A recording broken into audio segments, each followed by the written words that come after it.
Good afternoon. It's Mark Mandelbaum. I am with Lanterra Developments, and I'm honored to host today a special webinar that Lanterra is hosting by the name of Living in the New World, Condo or Castle. The webinar today is being sponsored in celebration of the relaunch of 50 Scollard, which we are very excited to have started construction and relaunched our sales office. Obviously, because of COVID, we had to close our sales office, and we are now up and running again. We're very excited to continue the construction, and we are celebrating by hosting this seminar. I'm very proud to have with me today as members of the panel, Victoria Marshall. Victoria Marshall is has had an illustrious career for decades, actually, as a director of KPMG. And Victoria Marshall, who'll be sharing her views, has lived in a house for a long time, a nice house, and chose several years ago to live in a condominium downtown, an upscale condominium in the Annex area.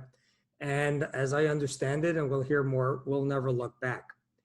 We're going to be talking today about living in a condo downtown, and particularly living in a condo in a world of COVID, and how that differs from living in a house in the suburbs with your own backyard.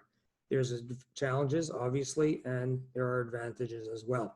We are joined as well by Robert Klopat, who is a very good friend of mine. He is the founder and owner of Forest Hill Group. Robert will be managing 50 Scollard, his company, Forest Hills Group. And the Forest Hills Group, many here who are on the seminar will know this, is the upscale management company for condominiums and residential buildings in the city of Toronto. If you have a special building and you want to have a very, very special management team, you call Robert, right? Thanks, Mark. And the exciting part of having Robert with us today is that when COVID hit, Robert was really at the forefront of figuring out, in advance of almost anybody else in Toronto, of how does that work in buildings that he's managing. And he almost, from a running start, had to understand how to keep his residents safe, how to manage the building to be in compliance with all kinds of provincial rules, and how to make the living environment, particularly with those first several weeks where you were really all locked up into our homes, when there was really a severe lockup, of how do people behave, how do they manage in a building. So that's what we're going to be talking about today. So welcome everybody, and we are going to start our program. I noticed that we have 84 participants listening, and our participants today represents a cross section of our business associates, our purchasers, real estate agents, and they're all people who are interested on what the differences of living in a condominium, the advantages and the disadvantages, and some of them will be making decisions in the future. And why is it better to live downtown or anywhere for that matter in a condominium as opposed to a house? I think we have a panel today that is particularly well versed in being able to deal with those issues. So we are going to have a question and answer period at the end of the session. We'll keep about 10 or 15 minutes, and we'll be finishing at approximately 3 o'clock. In addition, the session is going to be recorded, and it will be on our Lanterra YouTube channel, and will be available for anybody who's interested. So let me start. So Victoria, I understand that you used to live in a house, and now you live in a condominium. So just by way of introduction, I myself, I actually don't live very far from you, just a few blocks down in the Annex as well. But I have a house also in the Bathurst and York Downs area today. Probably the only guy in Toronto who has a house and a condominium in the same city. The funny thing is, when COVID hit, I spent almost all my time in my condominium, and I preferred it because of the services and the security I felt in that building. So here I'm somebody who has a house and a condominium, and I found a lot of security in the condominium.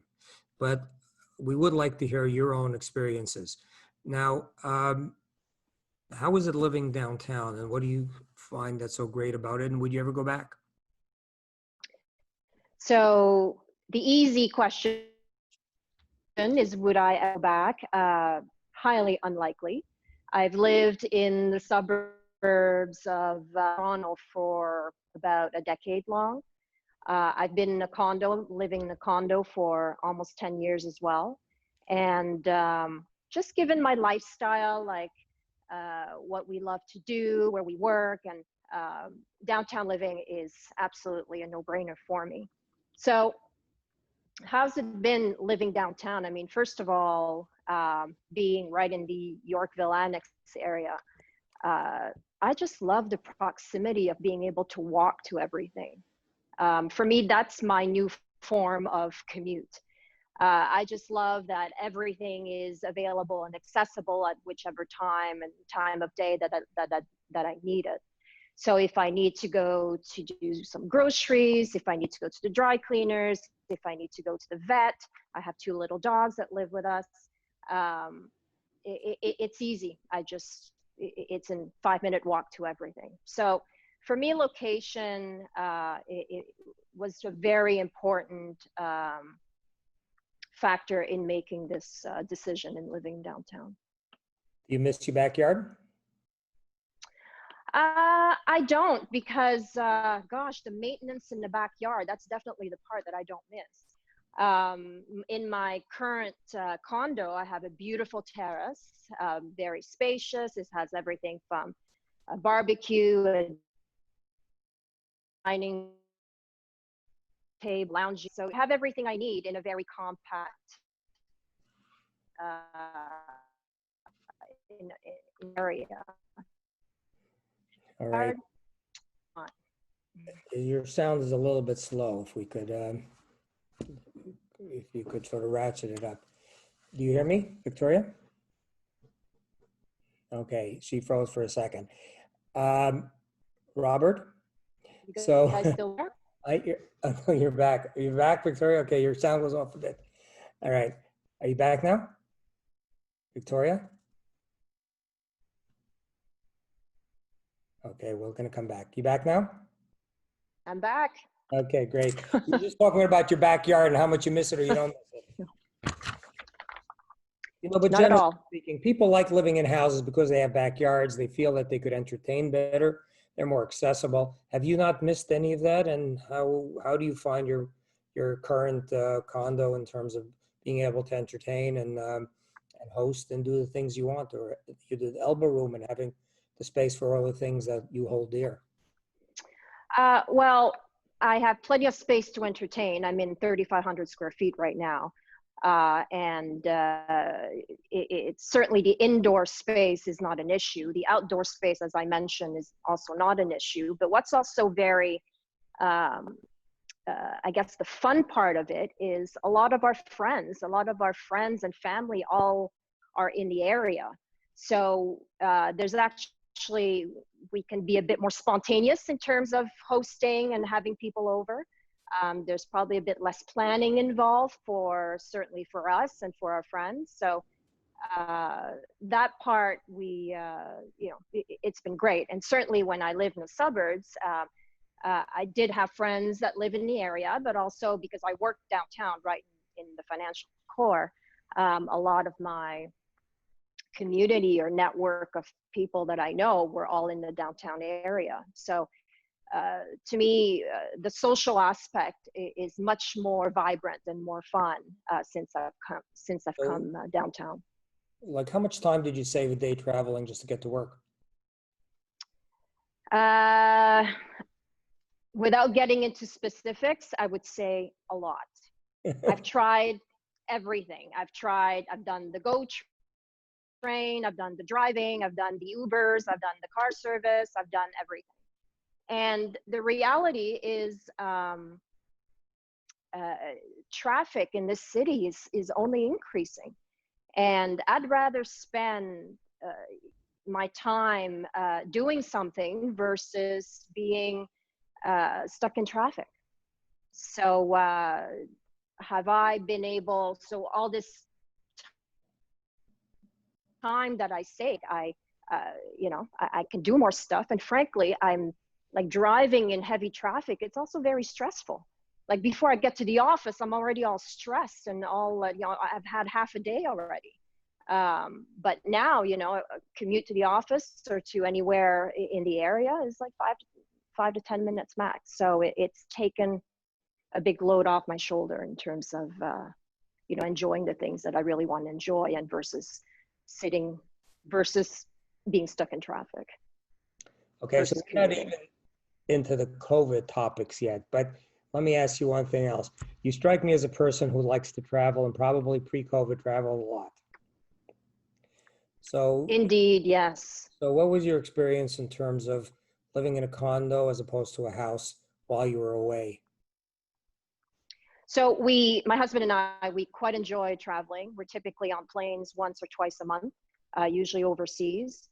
And on the practical side, my husband, he has an office and a team in London in the UK. So that brings us to London at least once a month. So we're often on the road. And the fact that we can lock and leave without any worrying, knowing that there's a concierge on site, that have friendly neighbors in the building.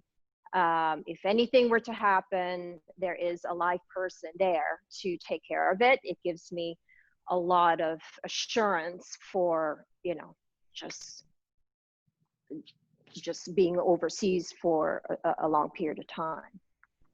So this is pre-COVID, and we are in this new world. I'm truly, I'm certain that this traveling will come back. It's just a matter of when. But we've quite enjoyed certainly the downtime at home and enjoying our home a bit more than we used to. I could tell you personally, my home up in the York Downs area, we have a 2-car garage, but there's not a chance in the world that you could fit more than 1 car in. So my car was always outside, right? Right. I could tell you just being able to go into a garage, not worrying about snow and whatnot, makes it a big difference. So I think we share a lot of the advantages. But the main thrust of this webinar, and I think we should get to it at this point, is really living in a condo in a COVID world. One of the things that inspired this webinar, I had a lot of conversations anecdotally, so I'm sure you did and a lot of people listening today, is, in the post-COVID world, would I rather live in a house or would I live in a condo? That's sort of the condo or castle is the name of the webinar. There's some challenges and there's some advantages. I was walking down the street the other day and somebody said, "You mean give up my backyard in COVID? Like what, I'm going to be cooped up in an apartment?" And that may be the case. But on the other hand, it's a much bigger picture. And those are the type of things I would like to talk about. And I'd like to sort of invite Robert to sort of join us in this conversation. So let me throw out a few of the things that people think about in living in a condo in a COVID world. It's getting on an elevator with people. It's dealing with a concierge. There's more human interaction in a condominium than there is in a house. That's inevitable. So you walk into your front door and you meet a concierge. You go into an elevator, you'll meet some other people living there, and you can't avoid that. Do you sort of take the stairs, not take an elevator? Does it matter how big the building is, how many people are living in the building? Obviously, I think we see a lot of anecdotal information in terms of that people maybe like to live in more unique or intimate type of buildings. In a building like 50 Scollard, as an example, we actually have private elevators. Almost every unit has a private entrance to an elevator. That just in itself obviously makes things more comfortable. And I would imagine, Victoria, you probably have something like that too. So how often did you ever have somebody else in an elevator with you in your building? Does that happen? Somebody else is ever in the elevator at the same time? So it's very, I mean, to be honest, Mark, during this COVID time, everyone, certainly during the first few months, like most of people were in their homes. So getting in and out of a building or driving somewhere was just heaven because there was just nobody around. That's so, great.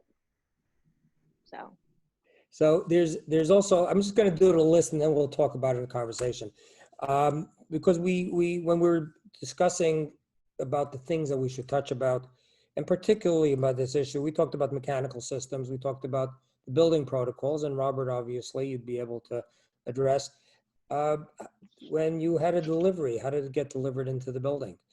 If you had guests or contractors or people renting, just, we're going to be talking a little bit later in the program about some of the very mechanical, technical issues of managing a building during COVID and what Robert specifically did in order to make all the people living in his buildings safe. But there's just a day-to-day living. Like, how did you get your Uber Eats? How did people deliver food service? How did your dry cleaning get to, like, was your housekeeper able to come in, or people to tune in, to fix your internet or something?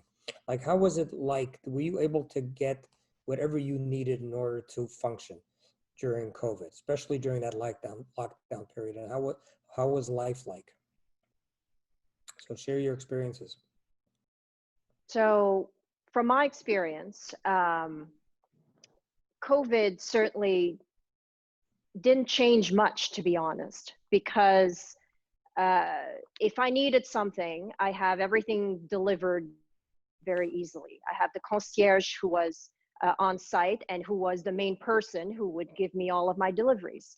And deliveries include everything from, in the new world, all of the takeouts, all the, like online purchases, packages, and all that stuff. Like, I didn't have to really deal with anyone other than my concierge, and he was the person who basically dealt with the outside world to get me what I needed. The other thing that I would call that hasn't changed was that, grocery stores were open. So if I needed to go get groceries, it would be a 5-minute walk for me to go and get what I need. And I didn't feel a need to stock up or buy plenty of things because it's just a 5-minute walk.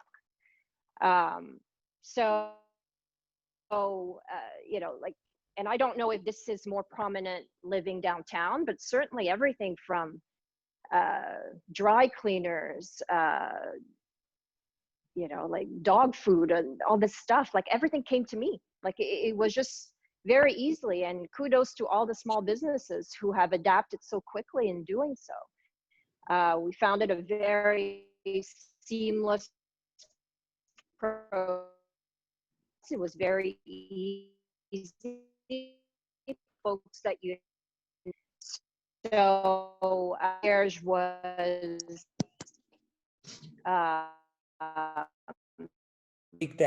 the main person that was dealing with, and have to accept people that I did not know. So that was very helpful. My cleaning team.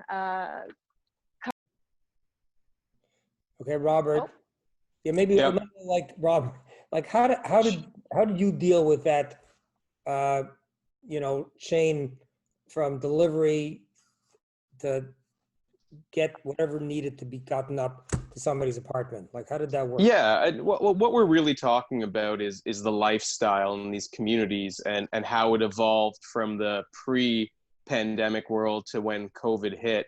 And it sounds like in Victoria's case, she had a very positive and seamless interaction with her site team, and it was easy for her to get around. But you have to remember that when you're servicing a larger portfolio, you're going to also have unique circumstances, and those include higher at-risk individuals, and especially the elderly, who may have been cut off from a lot of their family members and the usual ways that they would get things like groceries and prescriptions and really all contact with the outside world. And those residents in a lot of our communities started to rely on us heavily. So we started to take over and organize their weekly grocery runs, and in a lot of cases actually greet the Uber Eats or other food delivery drivers in the lobby, and using protective equipment that our staff all had, we would actually facilitate the delivery of those items directly to their front door, knock a couple of times, and then leave the hallway, just to make sure that there was absolutely no risk in spreading any potential viruses. So I think broadly speaking, the lifestyle at the majority of the communities that we service across Toronto changed fairly drastically, and it did involve a lot of buy-in from residents as a whole to help assist us with the adjustment. And that goes all the way through to parcel delivery, limiting access to non-essential service providers to buildings, and also making sure that we're checking in more often on the elderly, because like I said earlier, we were really their only touch point to the outside world. I understand also that you dealt with a lot of snowbirds rushing back when COVID started. Tell us what happened. We did, and that was a unique challenge for us. You know, by the time this had started to really hit, and I kind of define the defining moment of all this basically taking over all condo communities as the night that the MBA announced that they were indefinitely postponing their season. I remember seeing our inboxes and phone calls to our office just light up. People started to take it very seriously. And that was right around the same time that most of our condos were about half full, and snowbirds were, you know, around the world. A lot of them were in Florida, some on the West Coast. And they started asking through emails and phone calls, you know, what home am I returning to relative to the condo life that I knew before I left. And so I think education and communication were key. We were fortunate enough to make some large orders of PPE equipment, masks, and chemicals back in February.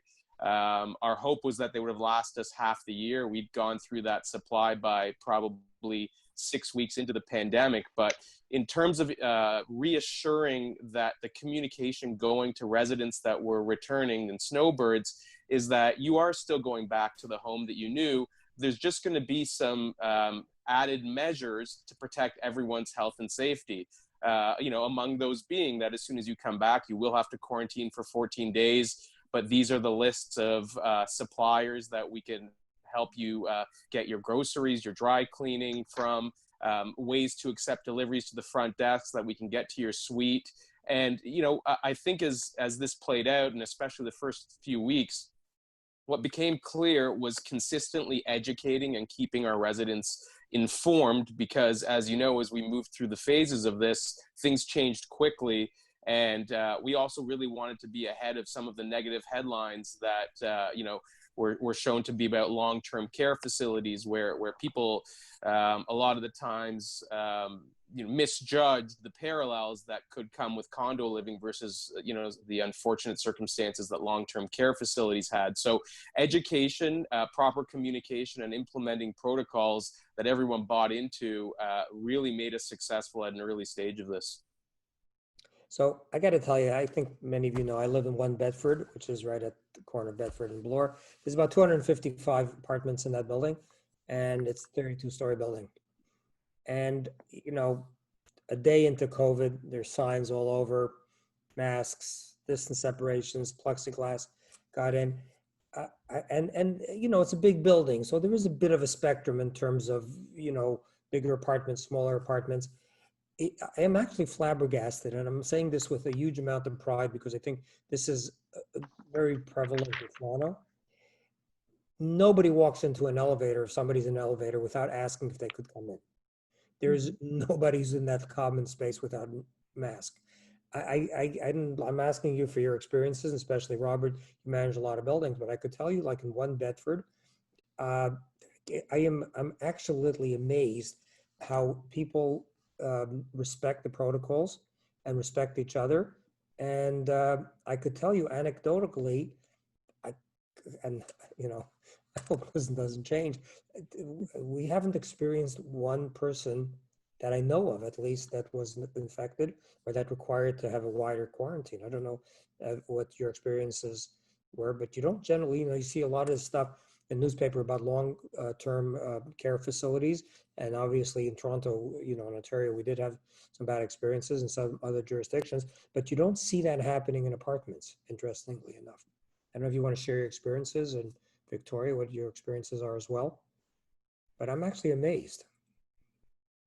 What do you say? Well, I can tell you that from our point of view, and you referred to it earlier when we were making the comparison of condo living versus home living, I think we had a big advantage by being able to communicate our policies, our procedures, and guidelines to a wide group of people in a uniform way.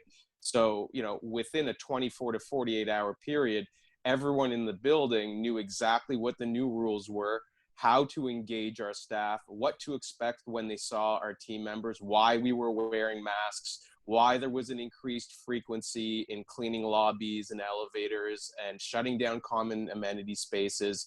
And that was very easily communicated to everyone all at once. And our biggest fear was that we would get substantial pushback, but it was really nice to see that just the opposite happened, where residents of communities kind of banded together and understood that we're all in this together. And the buy-in in terms of rules and new policies across our entire portfolio was almost immediate. And I think that shows that people were very receptive and eager to have rules to follow, and they did so. Victoria, what's your experiences? And I would echo Robert's comments. And additionally, I would say that in a time when there's uncertainty and not crisis mode, but when we don't know what to do, we like to be told what to do. Therefore, I've been very impressed with our property management team in terms of communication, in terms of protocol, in terms of implementing safety measures on a timely basis. I've been very impressed with the entire process. So having a great property manager, frankly, on site is an absolute, critical element in evaluating which building you can live in. So certainly I've been very impressed with what I've seen. And of course, with all of my fellow neighbors and members of the community, I've seen the exact same thing. People following and respecting protocol, wearing masks. If I go in an elevator, there's usually only one person in the elevator. It just shows that, yes, we are in this together and people are willing to really work together to get through it. So my experience has been I've been very impressed. And I would ask you too, because we're in the same boat. Living in an apartment means you have to buy into certain restrictions. And what I mean by that is, Robert, even though until now you don't manage One Bedford, you will be managing Scollard, but you do run the concierge service. And they're amazing. They're absolutely the most amazing guys. So I can tell you, when I'm living in a building that, when I drive into the basement and I have a FedEx, one of the concierge guys, and they're great guys. They're absolutely great guys. Will stop the elevator as it passes the ground level and give me the FedEx thing. That's the kind of service you get. And that's the kind of service we expect to have in Scollard also. Notwithstanding that, during COVID, the rule is that nobody comes into the building. The concierge does not let people into the building. You have to come down and get them. I was just at an eye doctor appointment in an office building in Bloor and Bay, and the same thing. They had to come down and get me, because right now that's the current COVID world. But you know what? I respected that, and it was a bit of a pain sometimes. I had to go down to get a guest, but the fact of the matter is, those were the rules, and I welcomed it because it kept me safe and it kept everybody else safe. And I don't know of anybody making a fuss about that. I saw generally that everybody understood and welcomed the fact that a well-managed building puts in those kind of rules. And I don't know, Robert, did you have any resistance from anybody? You deal with lots of boards. How many boards do you deal with? You must be dealing with dozens. Yeah, I mean, north of 75 boards. And, I got to tell you that our biggest fear going in would be that we would have too many people going offside, and that those people could or would, potentially contaminate an entire building. But the reality is, and from the earliest stages, and I think Victoria touched on it well, when people are scared and they're unsure of what to do, having that key communication tool available to them as a uniform group actually built a spirit of togetherness that we haven't generally seen in condo unless it was during these times. I mean, Mark, you've been in this business a long time. In condos, something's always going on somewhere that makes someone upset. And, truthfully, those are generally the day-to-day little things, and those disappeared almost instantly. The spirit of togetherness and banding together, and knowing that if we all take the necessary precautions and tell our guests and visitors the same, and we all handle the policies and procedures with a seriousness, which was what was required at the time to flatten the curve, that we'd come out of this stronger together. And I think that's the key learning, is how great residents were in actually listening to the rules that we gave them, and understanding that they weren't there to restrict their lifestyle, but to kind of move through this together with. Now, let me ask you, you learned a lot quickly. Where do you get your information from? Is it a government source? Is it an industry source? Do you have your own medical information? Like how do you... So we did retain a consultant, just to make sure from a legal perspective that we were doing the right thing, in case circumstances came up. And what I mean by that is, well, how would we handle a positive COVID test in one of our communities, which we did have in a couple? How do we properly disseminate information that Toronto Public Health and Ontario Health disseminated, but to ensure that this information was actually coming from a government source, and we were, just relaying that information rather than being the source. So we did retain a consulting professional, and we relied heavily on Toronto Public Health, which was actually very timely in the information that they were putting out. It was every day at a certain time, and when we reached out to them about condo specific questions, they did actually go the extra mile and provide us with applications for multifamily living. So to answer your question, the guidelines, although they were coming at us fast and furious, we did have the opportunity to sometimes go back and question, as well as rely on third-party sources. You got to remember, when someone in a community comes down with a positive COVID case, there's a few factors. Number one, you want to make sure that you protect the privacy of the individual. But number two, also make the broader community aware that you do have a positive case within your floor. So there was a series of checklists that we developed using our consultants, and they allowed us to keep the privacy of the individual while also assisting them. We'd put procedures in place where we had hazmat suits. So obviously the people that were under quarantine and affected still had to have meals. They were often cut off from even opening their front door because of the possible contamination to others in their hallway. So we actually went in with hazmat suits and pre-wrapped meals and delivered them to those individuals.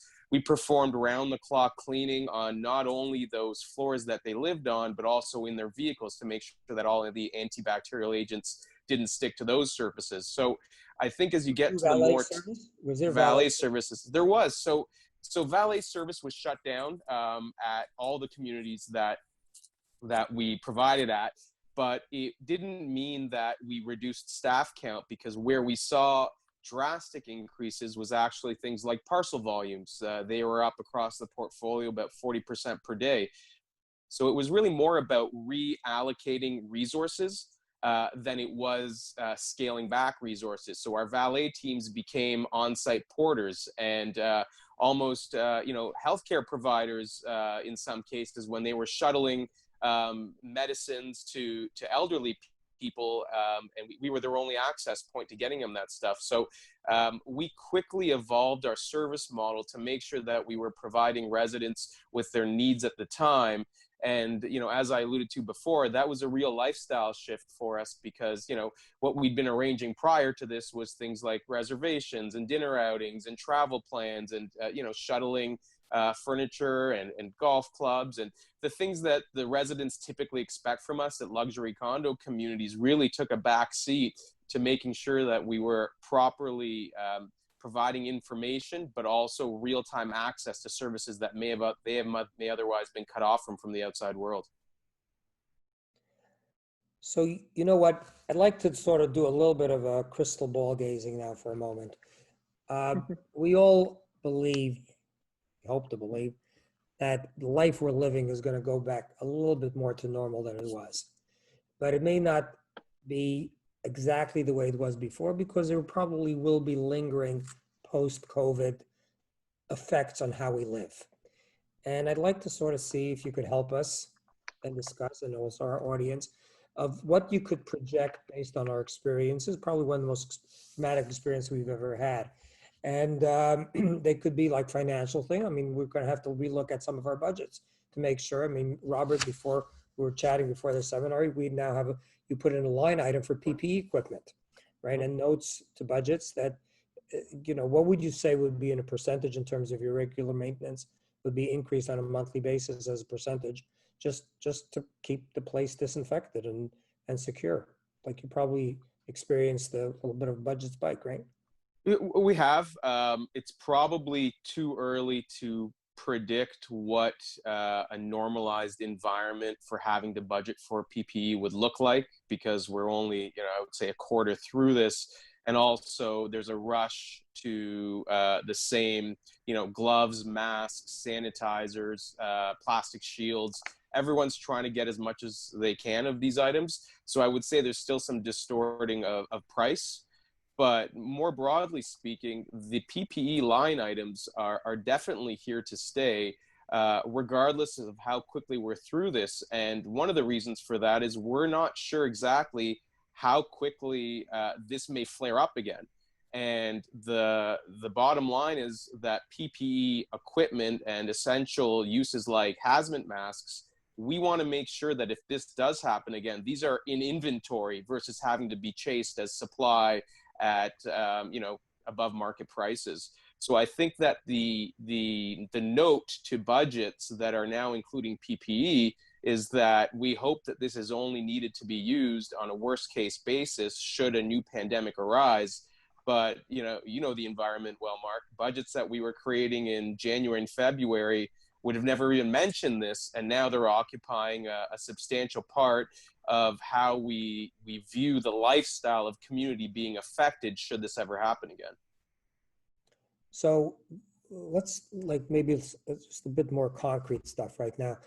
I'm sure just like in Bedford, most of your other building, every building, you immediately shut down all of the common facilities, like the amenities, the gyms, Yep. the pools, party rooms. And they're just little be opening up right now. Every day I get another email. You could use the barbecue, you could use the pool if you pre-register, and only 2 people could come in and all that kind of stuff. And the world is slowly coming back to normal. And that's just evidence of a very well-managed building. And I'm sure you're doing that for your building. But if I were to ask you to help me out, and Victoria, I would ask you also, if you had to redesign your building, or if we're designing buildings for the future all the time, and you want to design a building for the post-COVID world, what would you do? We spent a lot of time at Lanterra thinking about that. And even for a building like Scollard, we're probably going to make some changes to the gym and some changes to the public areas to make them more secure for people. And even if there's no COVID, I think people are going to be more concerned about their personal safety. So like gyms would probably have equipment more spaced apart or have more private cubicles. And the party rooms will probably be smaller and intimate and more suited for small family intimate gatherings than large, big, boisterous parties. So if you were to design a building today and you know what you know now with COVID, what would you tell a person like me who's a developer and developing a building for the post-COVID world? And just one more thing before I'll turn it over to you. The fact that people are going to be working from home more than before, maybe a few days a week, maybe completely, and what facilities a building should have to make it easier and better to do that. Any ideas? Is that for me or for Victoria? Well, Victoria, would you make any changes to your building in a post-COVID world?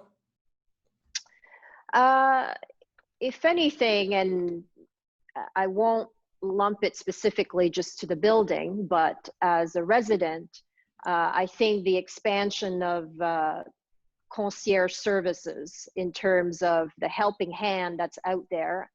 I think if there was an expansion of the menu of services that could be an idea. I think that in the post-COVID world, yes, the whole social distancing and all that, like it's been long enough that it's almost somehow a little bit engraved in our DNA. So to revert back to the pre-COVID normal might be, it will take time. But certainly in the design of a building, I would say that, you know, like as simple as more space, like if you're going to have a gym, if you're going to have a party room, or like, you know, like just make it, size will matter. You will have to be much more distance, because social distancing is all about space. I love all, you know, like all the luxury condo buildings, the amenities and what you have. Like, I don't think I would change any of that. But in the new COVID world, I think the main element of change is space and limitation of how many people that can use that space or can be in that space. So, I don't know, Robert, do you have any other thoughts? Yeah, I mean, I think what's been interesting to see the speed of is the development of solutions for multifamily living, and these are coming from largely existing suppliers. And you know, Mark, you're always hiring elevator contractors, for example. We had a call late last week with one of the large players in the residential elevator space. And they were on the brink of introducing a UV ray system that automatically turns on and off every time users enter and exit an elevator. And they claim that these UV rays kill 99% of all bacterial agents that may have been left in the elevator from one user to the next. So where, you know, Mark had earlier alluded to, well, we're going to have to raise budgets because we're using all these cleaning agents. There's actually technology that's evolving very quickly to complement all the other rules and policies and procedures, and does so as part of their new package of dealing with the elevator experience for future condo owners. So I would say that trying to introduce technology as part of the learnings that we've seen is going to be one of the changes that I have no doubt will stick around. I don't believe that staff at condos will be wearing masks forever, but I do believe that tasteful plastic guards that separate the resident from those that greet the concierge desks at lobbies is here to stay, because it can remain tasteful, it could become part of the design aesthetic, and it could just, in the day-to-day use of all these interactions between guests, residents, and staff, it can really cut down on the amount of saliva and other airborne viruses that could potentially transmit in a worst-case scenario. So I definitely think that tasteful dividers are here to stay, and I think that new technology applications will quickly make their way through the condo development plans going forward. What about some of the facilities that we have in buildings that, to a certain extent, we almost ignored? Like I could tell you in Bedford, and I built a building. It has a very small room next to the concierge for packages. Nobody expected so many, so the lobby is now full of packages in terms of parcel rooms. Like our parcel rooms are almost as big as our lobbies now, type of thing. And whether you would have secured parcel delivery boxes like in some buildings, and whether that's an advantage. The other thing that I think that's what amazes me, because we're buying into it, Lanterra, is bicycles, getting around on bicycles. I just see that there's going to be different things in buildings like that we just took for granted that we're going to be revisiting to a large extent, and you're going to see buildings that are going to respond to that. Like we are going to build gyms that are going to be COVID friendly. We're going to build elevators that will have perhaps built-in dispensers, or you know, just everything that we will design for things that make it friendly, and certainly things like bikes. I could tell you Scollard's right on a bike path, and one of the things we're learning about is the bike paths in downtown Toronto. I believe, Victoria, you probably have a bike path right crossing the front of your house. And, especially now with some of this new bypass down University, it like literally takes 5 minutes to get to City Hall from Bedford. I tried it actually from we're marketing building at 31 Parliament. It took 7 minutes to get to First Canadians for like less than a Uber. And the same, obviously Scollard would have the same advantage. I just want to pick up, Victoria, what you mentioned before. We have a Shoppers Drug Mart just downstairs. You can't believe how much time I spend at that Shoppers Drug Mart. It was obviously an essential service. They did you a favor in the beginning. You couldn't buy more than 30 days worth of medicine at a time, right? They were rationing it. So I had an excuse to go to the Shoppers all the time. That was the most popular place in the city. It was right in the building, it was downstairs. One of the nicest things with Scollard is it's literally 1 block away from Presbyterians, hallelujah. And just across the street, obviously, from the Four Seasons. So obviously we're very excited about things like that. But there's one thing I would like to think, and I noticed a question that I would actually like to ask Victoria on behalf of one of the, one of our audience here.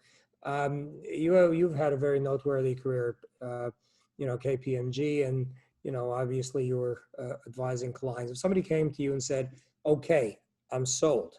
I want to buy a condo downtown. What should I look for? What's important?" Like, what are the features? What are your 3 top punch list items of what you would look for, apart from location specifically, like, east or west? Just like, what would you look for in a condo to say, this is the place I want to be?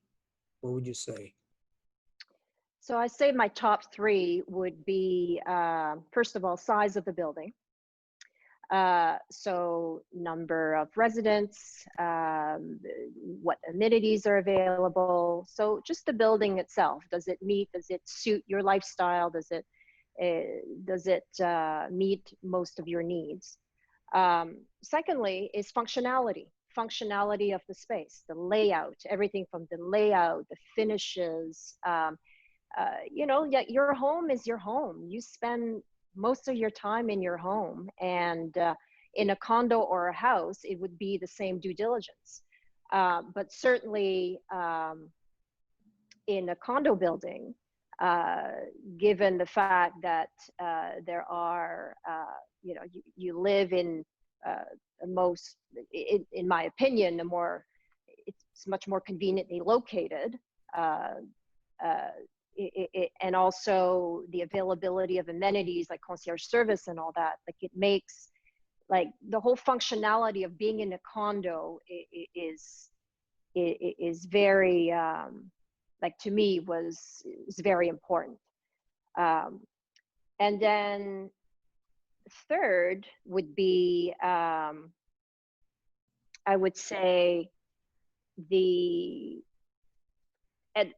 and I'm sorry you said not location, but I have to say location. Like, location to me is everything. The proximity to work, proximity to my social life, proximity to my everyday. And like I mentioned before, like, walking is my new form of commute. And not only that, like, location also impacts quality of life. Like, I find like, my husband and I, we can be much more spontaneous. We're much more flexible in doing things that we love. Like, for example, if, we come home after work, we don't feel like cooking, we feel like going to, going out for dinner, then there is a menu of restaurants, many choices of restaurant to choose from. We can go sit at the bar, have a quick meal, and chances are we'll probably see someone we know, and then it turns into a social evening. And it's just having that spontaneity, right? Like that flexibility to do that. Now, if I was living in the suburbs, like, I wouldn't be able to do that at moment's notice.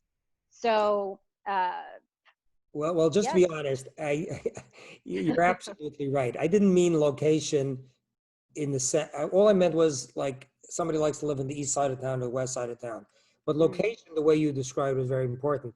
Location in that context means close to the things that you enjoy and appreciate. And it could be a park, it could be the closest TTC station, could be the closest stores, could be the kind of stores, parks, or shopping or whatever. But that's immaterial whether you're in Scarborough or Mississauga or Center Ice. But obviously you want to be close to the things You do. But you did manage to forget one very important thing. Who's going to be managing the building, right? You have to say, I'm That was always number 4, Victoria. I was It waiting was for coming. It was coming. You stole the words out of my mouth. No, you got to give priority here, right? Thank you, Mark. Appreciate it. Checks in the mail. Let me ask you a question, because I'm like, obviously as a developer, we do a lot of thinking about this. I agree 100% with you about making a smaller building. No question about it. But the thing that we're intrigued about when we deal with unit mixes, and this is a bit of a question, that's the thing, but I'm picking up on a question that's being asked. It would strike me as being that in whatever size or your affordability is in terms of what you want, my guess is you're probably going to want something a little bigger than you would have wanted back in February. If you were happy to live in a 1-bedroom, you probably want a 1-bedroom plus den, because you want to have a place where you could sort of type away at your computer. If you had a 2 bedrooms, you probably want to.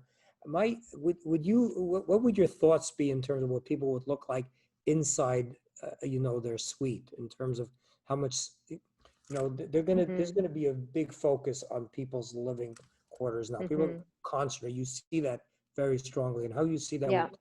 and how we No, design buildings.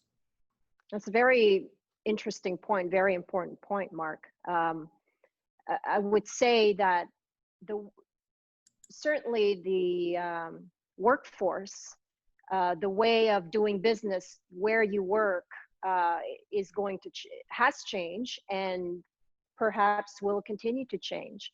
We're seeing lots more people working from home now, and certainly, big corporations, big firms like KPMG, like having people work virtually is second nature.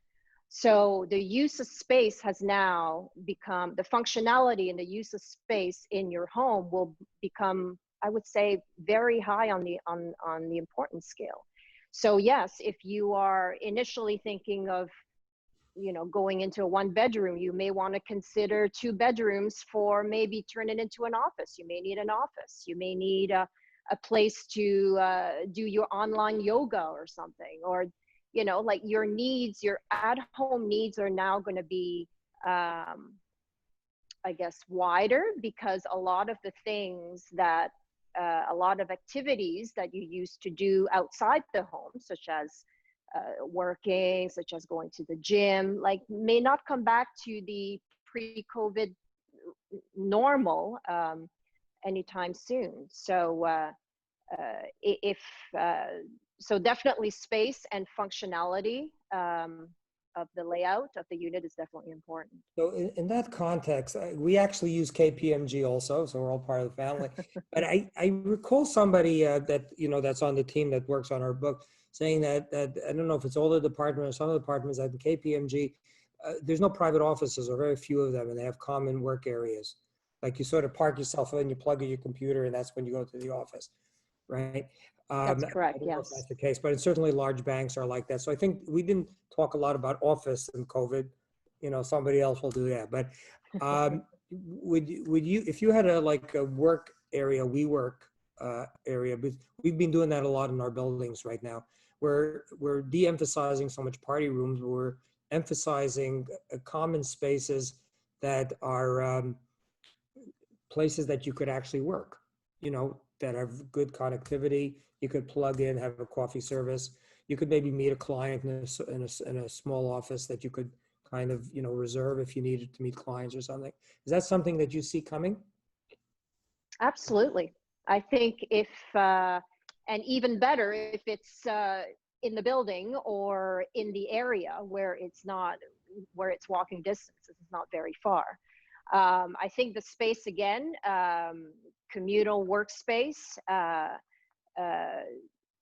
well, taking it back to KPMG, that's our hoteling system, as we call it. People would basically come in, plug their computers, do their work, and go home. Now, if you can create that in your building, therefore, instead of using the space in our own residence and just go downstairs and do that, that would be an amazing, an amazing amenity, amazing benefit.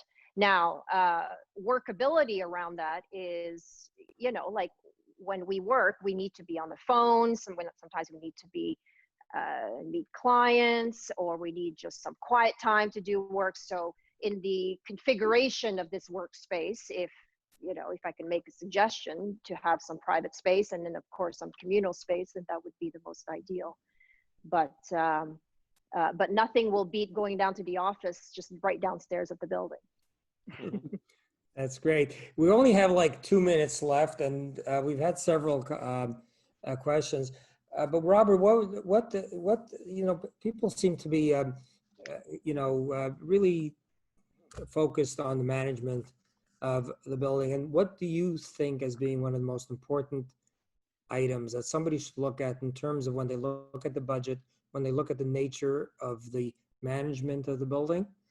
You know, I guess you don't know who the board is when you buy a condo, but maybe even talking about a resale, but you know, like, let's not just talk about new condos, but even resale condos, like not from the unit design right now. I'm talking about as a management thing. If your brother came to you and said, listen, I want to buy a condo, and like, how do I make sure that the building is properly managed? Like, what should I look at? I should review the budget. What should I look for specifically to make sure that I'm buying into a building? It's a business, right? And it is. You're buying into someone else's, you know, multi-million-dollar annual budget. And I would say that with the sophistication of the condo buyer in Toronto, they likely have a field of comparison to draw against. So what I always tell people when they're considering their buying decisions, because I get asked all the time, which condos should I move into, move out of? I always say, make sure that the budget line items are realistic. And, you know, you and I have this conversation when we're planning new communities all the time.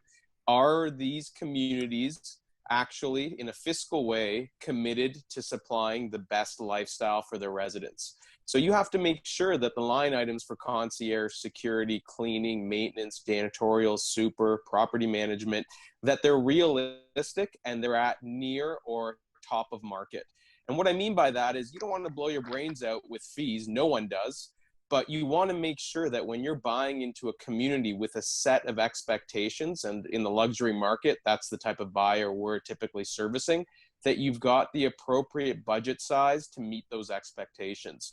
So I would read those budgets carefully, make sure that the note sections explain all your questions. Certainly on the new development side, with you and I working together on so many projects, we think of these things early on. But when you're looking at buyers that are, you know, entering existing product, it's important that they compare those budgets to others that have been around, you know, for a similar amount of time, so they can understand what the apples to apples comparison looks like. Okay, well, that's great. I think we are out of time. I would like to thank you very much for participating in the seminar. I think it was informational. I know I learned, you know, quite a bit. I hope our audience did as well. Again, the program will be on our YouTube channel, and Karina Weiser, who's helping us with the management, she's back there somewhere, would be more than happy to help you in getting information if you want it. Again, be well, stay safe. It was a pleasure having this webinar with you, and hopefully we'll see better days soon. God bless. Thanks for having us. Thank you, Mark. Bye-bye.